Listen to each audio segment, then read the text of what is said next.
Hello everybody, it's Ray from Ray's United and I'm back. Speak up! Speak up. What does that mean? Speak up. Well, this day and age, a lot of people don't know that speaking up actually sometimes, or in most cases, get things done. Yes, at times it may get you in trouble, but when you see as though you deserve better and that isn't being looked into, you need to speak up. If you don't speak up, don't blame anyone for your predicament but yourselves. Anyway, without further ado, you know what to do. Smash the like button, smash the subscribe button, become a member. Let's watch this channel grow. Let's get to 50k. And listen, there are lots to come on this channel. Trust me, lots and lots to come on this channel. And I'll be front and center of all of it. When I come back, it's all.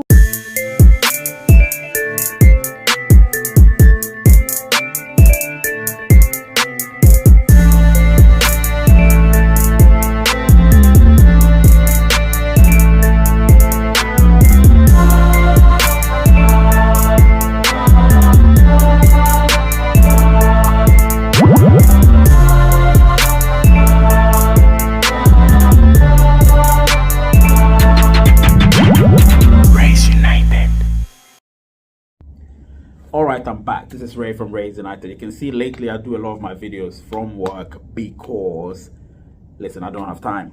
And sometimes I take time out from work just to do this with you. Now, this particular video, Speak Up, is about the fact that so many people have got different issues with Pi Network. And I mean different issues. I don't have any issue. Well, I have issues, but my issues are not as big as others. So I thought, you know what? It's time I become the mouthpiece for you. Speak up on your behalf. However, you need to also do the work, the groundwork. You need to do it, because if you don't, when the time comes, you will still not have a mouthpiece to speak from, a virtual mouthpiece. So what I'm trying to say here is a lot of people have issues. The first of which is compromised Pi wallets. Now, some people's Pi wallet may be compromised because of their own doing, because they didn't listen when I was banging on about do not do certain things, do not open multiple accounts, do not click on links, do not do this, do not do that, do not share your passphrase. So many things a lot of people may have done. They will not tell you they did that because it's shameful, it's embarrassing. So yes, I understand. But if you say you did that, remember your wallet is non-custodial. So if that's what you did, then unfortunately, you've lost. You might have to open a new wallet. You've lost the other one. So if you've locked up, then you work it out with the support portal and the developers chats and everything for them to work everything out with you. I can't do that because I don't work for Pi Network. Do you understand? But I can tell you what you need to do, which is what I'm saying. If you didn't do anything wrong, but if you did something wrong, you might have to create a new wallet. And if you're locked up, then it's great. If you haven't been locked up and you still have Pi there, please be very careful, because if you create a new wallet, you would lose that. You will not lose it, but somehow you will not get your Pi because you've forgotten the passphrase. Do you know what I mean? It's non-custodial. Remember that. So it's your responsibility, and I mean your sole responsibility. I keep saying this. On the flip side, there are the other ones who are adamant that their Pi wallet is compromised.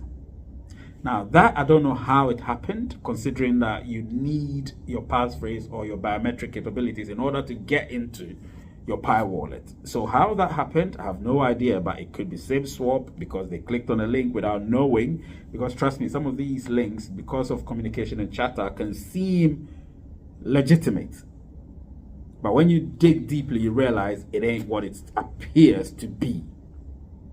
In such cases, you might have to contact the support portal and then, of course, eventually get hold of the technical team and see what they can do to help you.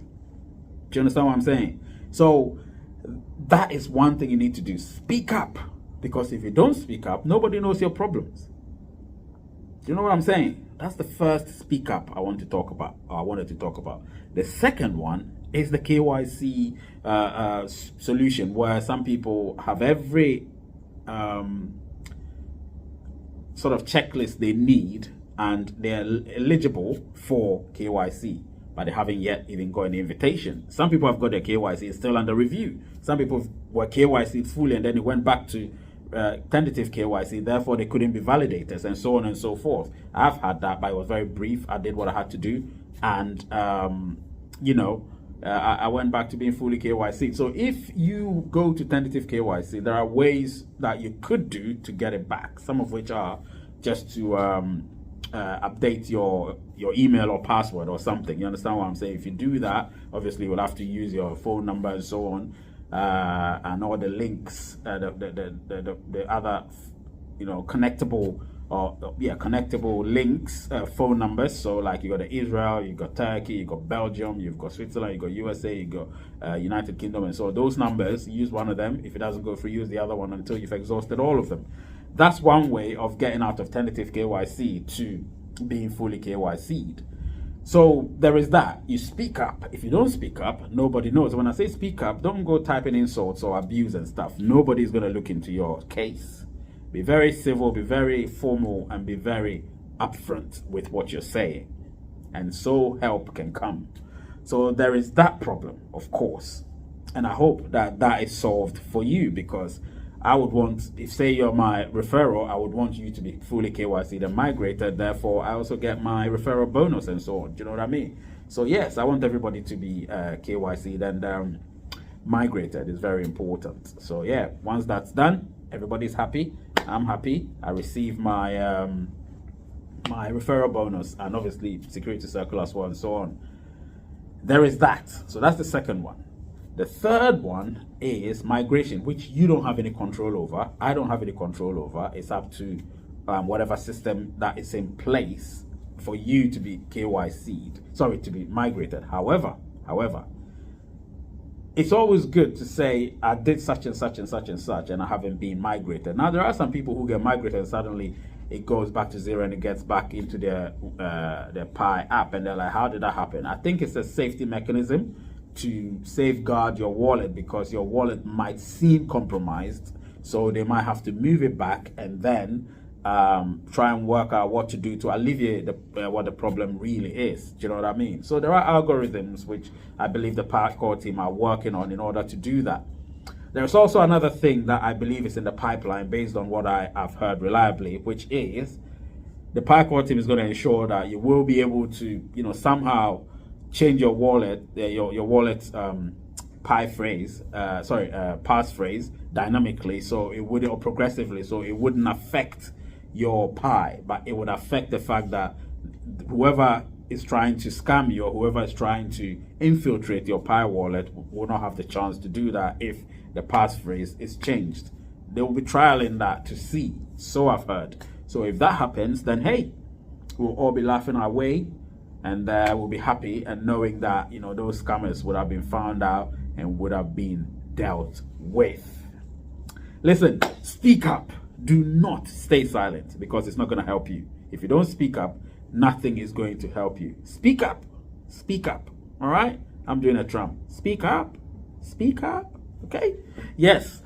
This is great. Listen, we always have to have some banter. Take care of yourselves and make sure you subscribe. Obviously subscribe, become a member, all of that nonsense and all of that, follow me on all my socials, and of course we're almost at 50k, because once we get there you will receive some Pi potentially. So if you're on the live show, of course, take care of yourselves. Name is Ray, channel is Rays United. Word is peace, and I love you all.